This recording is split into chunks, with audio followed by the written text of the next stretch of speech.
আমার স্বামী মারা যাওয়ার পর বাড়িতে একজন পুরুষই ছিলেন। আমার শ্বশুর, যার নাম এখন আমি রমেশজি বলব।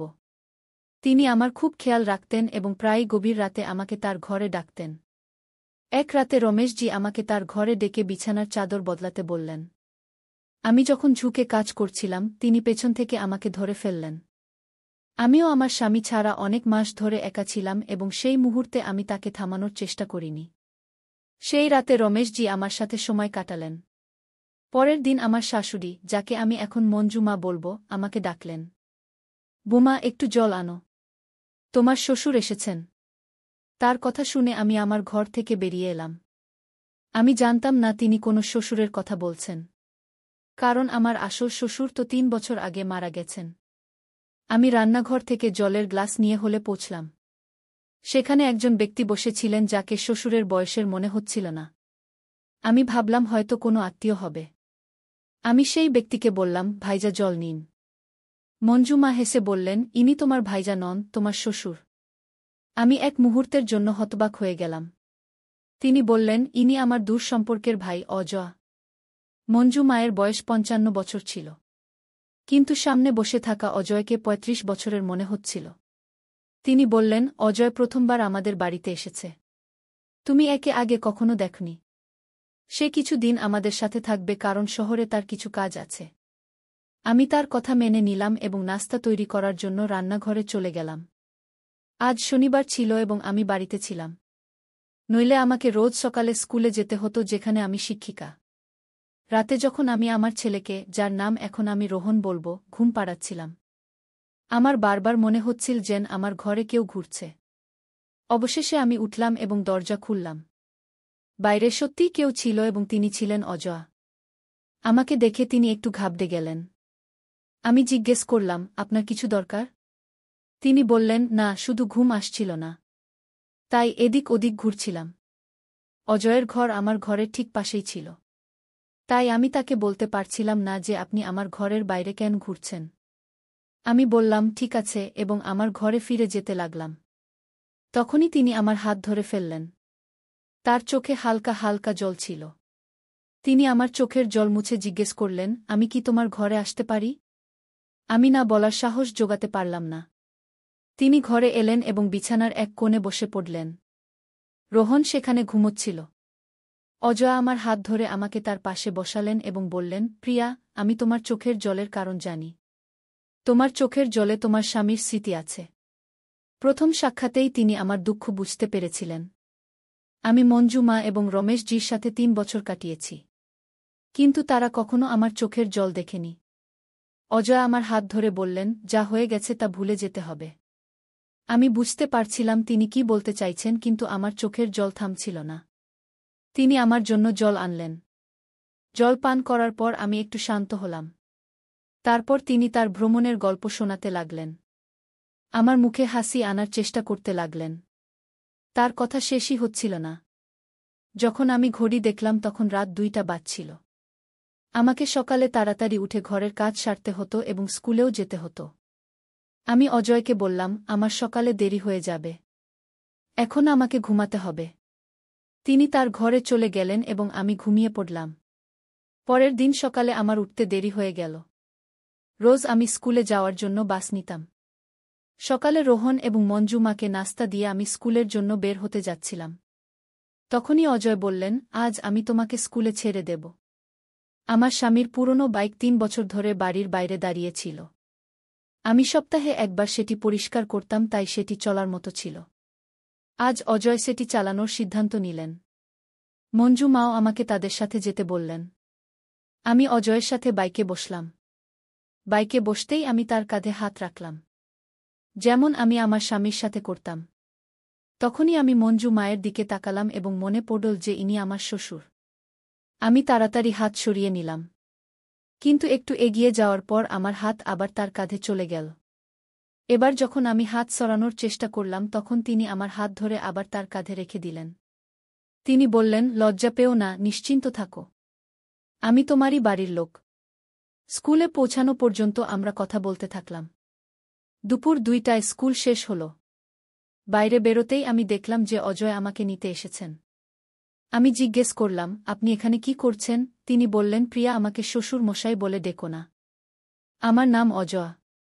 মঞ্জু মায়ের সামনে আমাকে শ্বশুর মশাই বলতে পারো, কিন্তু যখন আমরা একা থাকব তখন আমাকে আমার নাম ধরে ডেকো। তিনি জানালেন যে যতদিন তারা এখানে আছেন ততদিন তিনি আমাকে স্কুলে ছাড়তে আসবেন। বাড়ি পৌঁছানোর পর মঞ্জু মা এবং রোহানকে কোথাও দেখা গেল না।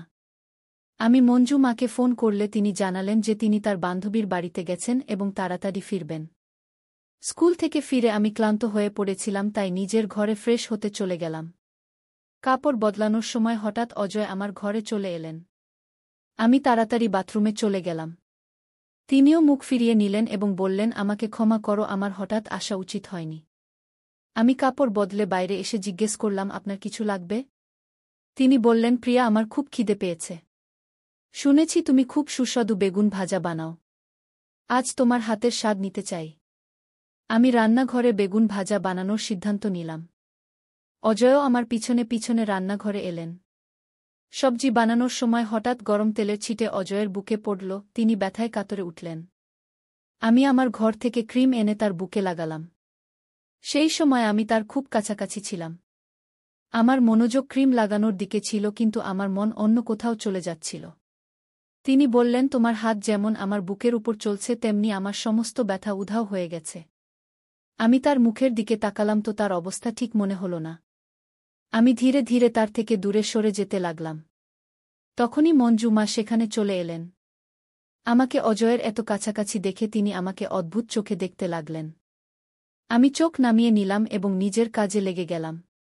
মঞ্জু মা এই বিষয়ে কিছু বললেন না। কিন্তু এখন আমার পিছনে থাকাটা আমাকে খটকা লাগতে লাগল। আমি তাকে অভিযোগ করার সাহস জোগাড় করতে পারলাম না। রোহান এখন তার নতুন দাদুর সাথে খুব মিশে গিয়েছিল। সে রাতে ঘুমানোর আগে অজয়কে আমাদের ঘরে আনত এবং তাদের সাথে খেলত। আমি অজয়কে বলতে পারতাম না যে তারা তাদের ঘরে চলে যান, কিন্তু রোহানকে তাদের সামনে বকাঝকা করতাম। কিন্তু সে ছোট এবং অজয় ইচ্ছাকৃতভাবে আমার ঘরে থাকার অজুহাত খুঁজে নিতেন। এক রাতে রোহান খিদে কাঁদতে লাগল। অজয় আমার ঘরে তার সাথে খেলছিলেন। আমি রান্নাঘর থেকে দুধ আনতে গেলাম। যখন আমি ফিরলাম রোহান ঘুমিয়ে পড়েছিল। আমি দুধ আবার রান্নাঘরে রাখতে যাচ্ছিলাম। তখনই অজয় বললেন, রোহান তো ঘুমিয়ে গেল, কিন্তু তার দাদুর খিদে পেয়েছে। এই দুধ আমাকে দাও। যখন আমি তাকে দুধের গ্লাস দিলাম তখন তিনি আমার হাত জোরে ধরে ফেললেন। আমি বললাম, এটা কি করছেন? তিনি বললেন, প্রিয়া, আমি আগেও বলেছিলাম যখন আমরা একা থাকব তখন আমাকে শ্বশুর মশাই বলে ডেকো না, এবং হ্যাঁ, আমি তোমার হাত তাই ধরেছি কারণ তুমি সবসময় আমার থেকে চোখ লুকিয়ে পালিয়ে যাও। আজ আমার সাথে একটু কথা বলো। তার কথায় আমি তার পাশে বসে পড়লাম। তিনি বললেন, তোমার স্বামী চলে গেছেন 3 বছর হয়ে গেল। তুমি কতদিন কাঁদতে থাকবে? তুমি এত সুন্দরী। তোমার বয়সও এখনো আছে। তুমি কতদিন এভাবে বাঁচবে? তোমার না, কিন্তু রোহানের তো তার বাবার প্রয়োজন। আমি ভেবেছিলাম যে আমি দ্বিতীয় বিয়ের বিরুদ্ধে। আমি এই বিষয়ে বেশি কথা বললাম না। তবুও তিনি আমাকে বোঝাতে থাকলেন। তিনি জিজ্ঞেস করলেন, যদি তুমি কাউকে বিশ্বাস না করো তাহলে বলো আমি তোমাকে কেমন মনে হয়। তার প্রশ্নে আমি তাকে দেখতেই থাকলাম। অজয়ের আসার পর বাড়ির পরিবেশ বদলে গিয়েছিল, কিন্তু আমি তার সম্পর্কে এমনটা কখনো ভাবিনি। আমি তার কথার জবাব দিলাম না। তিনি নিজের ঘরে চলে গেলেন এবং আমি দরজা বন্ধ করে ঘুমিয়ে পড়লাম। পরের দিন সকালে হলে আমি দেখলাম যে রোহান অজয়ের কোলে ছিল। আমি সঙ্গে সঙ্গে রোহানকে তার কোল থেকে টেনে নিলাম এবং নিজের ঘরে চলে গেলাম। পিছনে পিছনে মঞ্জু মাও চলে এলেন। তিনি বললেন, প্রিয়া, এটা কি করছ? তুমি তোমার শ্বশুর মশাই থেকে এভাবে কেন পালাচ্ছ? রোহান কত খুশি হয়ে তার দাদুর সাথে আছে। অজয় তাকে খাওয়াচ্ছিল এবং তুমি তাকে এভাবে টেনে আনলে যেন সে কোনো অচেনা লোক। আমার তোমার এই আচরণ একদম পছন্দ নয়। তার কথা শুনে আমি কিছু বলতে পারলাম না। সেদিন স্কুলে যাওয়ার জন্য বের হওয়ার সময় আমি অজয়কে কিছু বললাম না। কিন্তু মঞ্জু মা কঠোরভাবে বললেন, তোমাকে বাসে যাওয়ার দরকার নেই। অজয় তোমাকে ছেড়ে দেবেন। আমি চুপচাপ অজয়ের সাথে বাইকে বসে পড়লাম। স্কুলে পৌঁছানোর সময় আমি চুপ ছিলাম। স্কুলের গেটে আমাকে ছেড়ে দিয়ে অজয় বললেন, প্রিয়া, তুমি কি আমার উপর রাগ করেছ? আমি তার দিকে তাকালামই না এবং স্কুলে চলে গেলাম। স্কুলে আমার বান্ধবী নেহা আমাকে বলল, প্রিয়া, গত কয়েকদিন ধরে আমি দেখছি অজয় তোমার সাথে কেমন কথা বলছে। তোমাকে স্কুলে ছাড়তে আসে। মনে হয় তার মনে তোমার জন্য কিছু বিশেষ আছে। আমি তার কথার উত্তর দিইনি। কিন্তু এই সব আমার কাছে অদ্ভুত লাগছিল।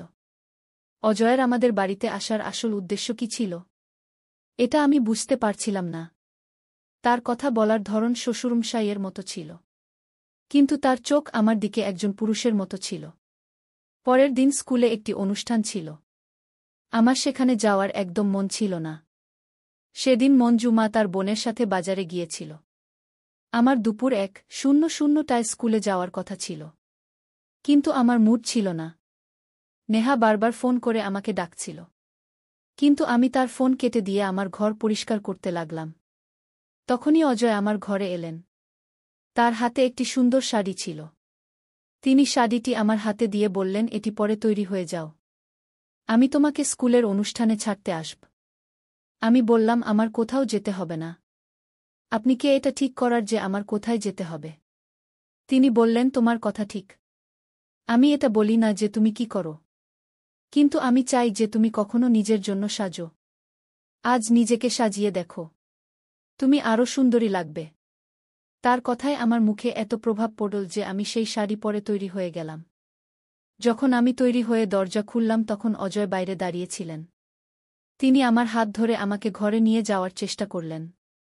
তিনি নিজের হাতে আমাকে লিপস্টিক লাগিয়ে বললেন, এই নীল রং তোমার উপর খুব মানাচ্ছে কি। তখনই মঞ্জু মা রোহনের সাথে ঘরে এসে গেলেন।